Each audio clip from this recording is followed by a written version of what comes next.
یہ ہمیں مفت کے مراسی ملے ہوئے ہیں، اس لیے ہمیں کیمپین کی ضرورت نہیں ہے۔ یہ جو عمل کرتے ہیں اس سے پی ٹی آئی کی جو ہے وہ ماشاءاللہ کیمپین لوگوں کو آپ ان کے حق سے محروم کر رہے ہیں، پاکستان کی جمہوریت کے ساتھ کھلواڑ ہو رہا ہے۔ یہ فراڈ بند کر دیں تو بہتر ہے۔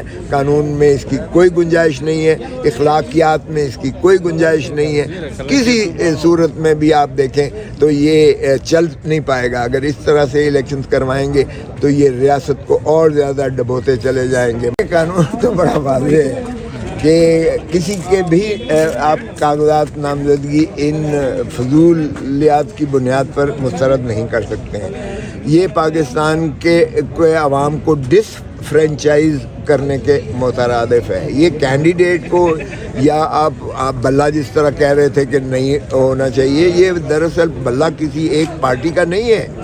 یہ پاکستان کے 25 کروڑ عوام کو آپ چوائس دیتے ہیں، ان کو آپ حق دیتے ہیں کہ آپ ان میں سے منتخب کریں کہ کس کو آپ مناسب سمجھتے ہیں کہ وہ آپ کی نمائندگی کرے اور آئندہ سے ریاست 5 سال کے لیے چلے اور ملک کو چلایا جائے۔ تو یہ 25 کروڑ عوام کا استحقاق مجروح کیا جا رہا ہے اس طرح کے ہتھ کنڈوں سے کہ آپ ان لوگوں کا جو اب اس وقت عمران خان اور پاکستان تحریک انصاف لوگوں کی دلوں کی دھڑکن ہے۔ آپ کسی اس میں پول میں سروے میں چلے جائیں، 80 سے 90% کا یہ آتا ہے کہ پی ٹی آئی یا عمران خان کا نام لیتے ہیں کہ ہم ان کو ووٹ دیں گے یا انہی کہ ہم جو ہے پیروکار ہیں۔ تو ایسے میں آپ 80-90% لوگوں کو آپ ان کے حق سے محروم کر رہے ہیں، پاکستان کی جمہوریت کے ساتھ کھلواڑ ہو رہا ہے۔ یہ فراڈ بند کر دیں تو بہتر ہے۔ قانون میں اس کی کوئی گنجائش نہیں ہے، اخلاقیات میں اس کی کوئی گنجائش نہیں ہے، کسی صورت میں بھی آپ دیکھیں تو یہ چل نہیں پائے گا۔ اگر اس طرح سے الیکشنز کروائیں گے تو یہ ریاست کو اور زیادہ ڈبوتے چلے جائیں گے، معیشت ہماری اور زیادہ جو ہے سر، جو اشتہاری امیدوار ہیں ان کے حوالے سے، ان کی اہلیت کے حوالے سے قانون کیا کہتا ہے؟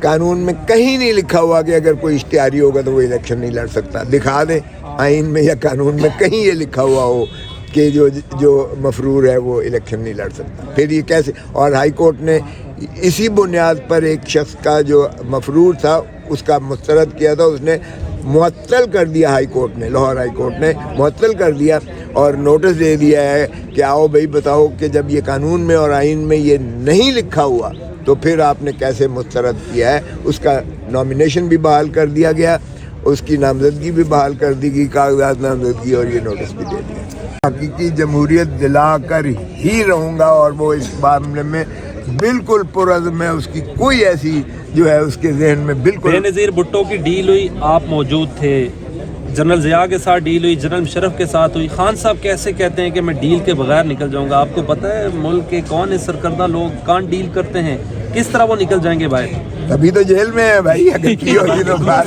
اچھا کھوسر صاحب کا نواز شریف کی طبیعت خراب ہے اور ایک اور بات سن لیں، ایک اور بات سن لیں۔ ایک یہ کہہ رہے تھے کہ آپ کیمپین کیسے کریں گے؟ ہم دیہاتی لوگ ہیں، دیہاتی لوگ، ہم جو ذمہ دار ہوتا تھا نا وہاں، وہ مراسی کو پیسے دیتا تھا، مراسیوں کو پیسے دے کر کہتا تھا جاؤ ڈھول بجاؤ اور جا کے بتاؤ کہ یہ بڑا یہ اس طرح میری جا کے پبلسٹی ہوگی۔ تو یہ ہمیں مفت کے مراسی ملے ہوئے ہیں، اس لیے ہمیں کیمپین کی ضرورت نہیں ہے۔ یہ جو عمل کرتے ہیں اس سے پی ٹی آئی کی جو ہے وہ ماشاءاللہ کیمپین۔ کھوسر صاحب اگر خان کو بلے کی جگہ گیند مل جائے، کیونکہ خان صاحب تو ویسے بھی بالر تھے، کیا لگ رہا ہے آپ؟ نہیں، کوئی بھی ہو اس سے کوئی فرق نہیں پڑتا ہے۔ آپ یقین کریں عمران خان کا جس چیز پر جو ہے ٹھپا لگے گا وہ جیتے گا انشاءاللہ۔ ایک منٹ جی سبین کر لیں گے، تھوڑا پیچھے ہو جاؤ یار، آپ کا ڈیجیٹل ہو گیا